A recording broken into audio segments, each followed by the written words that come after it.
Hello दोस्तों, स्वागत है आपका हमारी इस नई वीडियो में। आप देख रहे हैं आपका अपना यूट्यूब चैनल अप्रेंटिसशिप गाइड, जिसमें है ऑल अबाउट अप्रेंटिसशिप ट्रेनिंग।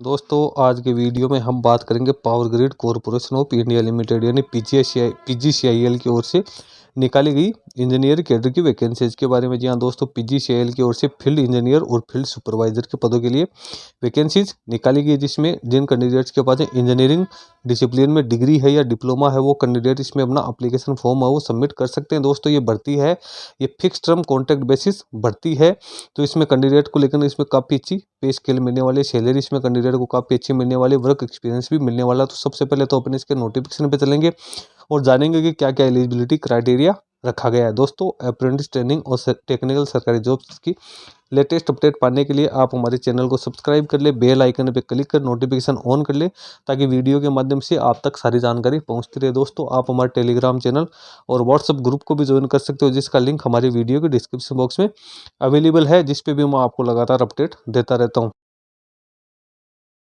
दोस्तों, जैसा कि आप देख पा रहे हो, पावर ग्रिड की ओर से दिनांक 12 दिसंबर 2023 को जारी किया गया नोटिफिकेशन से engagement of experience personal on contract basis. यहाँ पे सबसे पहले तो post and category wise breakup और वैकेंसीज फॉर करंट प्रोजेक्ट, जो करंट प्रोजेक्ट है उसके लिए जो वैकेंसीज निकालेगी उसमें आप देख सकते हो फील्ड इंजीनियर इलेक्ट्रिकल के 31 पद है, फील्ड इंजीनियर सिविल के 12 पद है, फील्ड सुपरवाइजर इलेक्ट्रिकल के 31 पद है और फील्ड सुपरवाइजर सिविल के 12 पद रखे गए हैं। यहाँ पे दिया है 2 नंबर का पॉइंट है, post and category wise breakup of additional vacancies for future anticipated project. इसमें फील्ड इंजीनियर इलेक्ट्रिकल के 26 है, फील्ड इंजीनियर सिविल के 10 है, फील्ड सुपरवाइजर के 26 है और फील्ड सुपरवाइजर सिविल की 10 पोस्ट यहाँ पे निकाली गई है। यानी यहाँ पे 2 तरह की वैकेंसीज आपको देखने को मिल जाएगा। अब जॉब स्पेसिफिकेशन और क्वालिफिकेशन की बात करें तो फील्ड इंजीनियर इलेक्ट्रिकल की बात करें तो इसकी एज लिमिट है 29 वर्ष की है। कैंडिडेट फुल टाइम बीटेक होना जरूरी है इंजीनियरिंग डिसिप्लिन में और कैंडिडेट के मिनिमम 55% मार्क्स है, जो कि जनरल ओबीसी ईडब्ल्यूएस कैंडिडेट के लिए, SC ST PWD एक सर्विसमैन के लिए passing marks, minimum passing marks होने जरूरी है। यहाँ पे कौन सा इंजीनियरिंग का डिसिप्लिन होना जरूरी है वो भी दिया हुआ है। फील्ड एक्सपीरियंस की बात करें तो 1 साल का कैंडिडेट के पास एक्सपीरियंस होना जरूरी है। फिर फील्ड इंजीनियर सिविल की बात करें तो इसकी एज भी 29 वर्ष है, इसमें भी कैंडिडेट फुल टाइम बीटेक होना जरूरी है सिविल डिसिप्लिन में और मार्क्स है वही 55% रखे गए हैं। जो SC ST PWD एक सर्विसमैन कैंडिडेट के लिए पासिंग मार्क्स रखे गए, इसमें भी 1 साल का एक्सपीरियंस जरूरी है।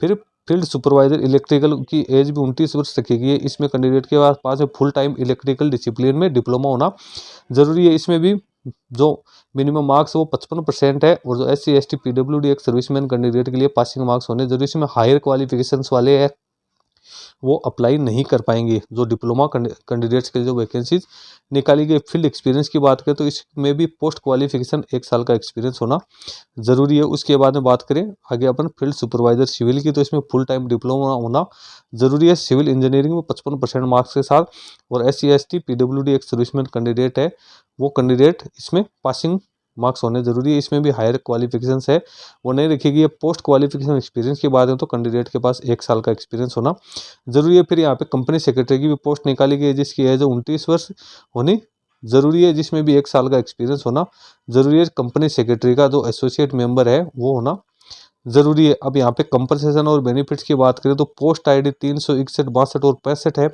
उनके लिए तो 30,000 रुपये पर मंथ प्लस में DA HRA यहाँ पे दे होगा। इसी प्रकार से जो पोस्ट ID 363 और 64 है उसमें कैंडिडेट को 23,000 प्लस DA HRA और जो अदर अलाउंसेज है वो टाइम टू टाइम जो कंपनी के रूल्स हैं उसके अकॉर्डिंग कैंडिडेट्स को पेड किया जाएगा। यहाँ पे एज लिमिट में भी रिजर्वेशन कैटेगरी है उसको नियमानुसार छूट दी जाएगी।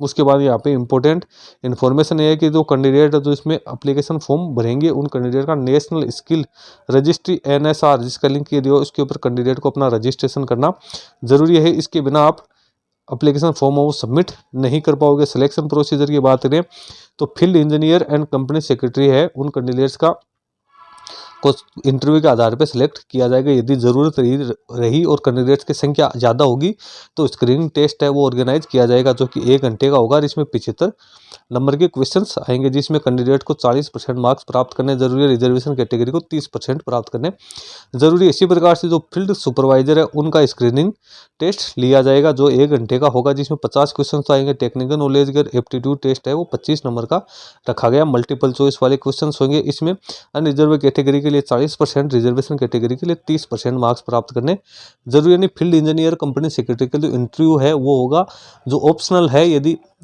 जो स्क्रीनिंग टेस्ट और जो फील्ड सुपरवाइजर है उनके लिए ये कंपलसरी रखा गया। स्क्रीनिंग टेस्ट जो टेस्ट है, स्क्रीनिंग टेस्ट है, वो हिंदी और इंग्लिश लैंग्वेज में आपको देखने को मिल जाएगा। उसके बाद फी की बात करें तो फील्ड इंजीनियर में, जिसमें इलेक्ट्रिकल सिविल कंपनी सेक्रेटरी है, तो इसमें 400 रुपये फी रखी गई है।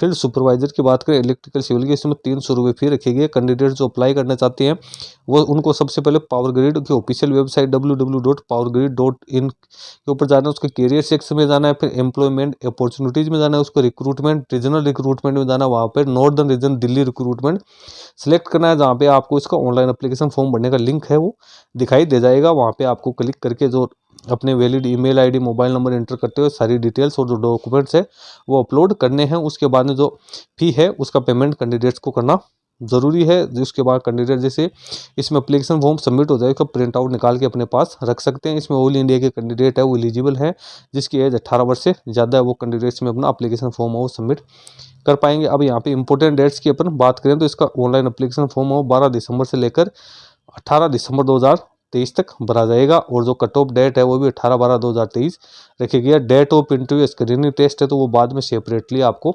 इसके बारे में इन्फॉर्म कर दिया जाएगा। नहीं सिर्फ टाइमिंग बहुत कम दी है, 18 दिसंबर तक ही कैंडिडेट इसका एप्लीकेशन फॉर्म वो सबमिट कर पाएंगे। यदि कैंडिडेट्स को कोई क्वेरी है तो यहाँ पे इसकी ईमेल आईडी भी आपको देखने को मिल जाएगी। इसका लिंक मैं अपने वीडियो के डिस्क्रिप्शन बॉक्स में डाल दूंगा, जहाँ से आप इसको डाउनलोड करके और इसको केयरफुली रीड कर सकते हो। एप्लीकेशन फॉर्म भरने का लिंक भी आपको वहीं पे मिल जाएगा। दोस्तों आज की वीडियो में इतना ही। वीडियो अच्छा लगे लाइक शेयर करना, कोई क्वेरी हो कमेंट करके बताना। धन्यवाद दोस्तों।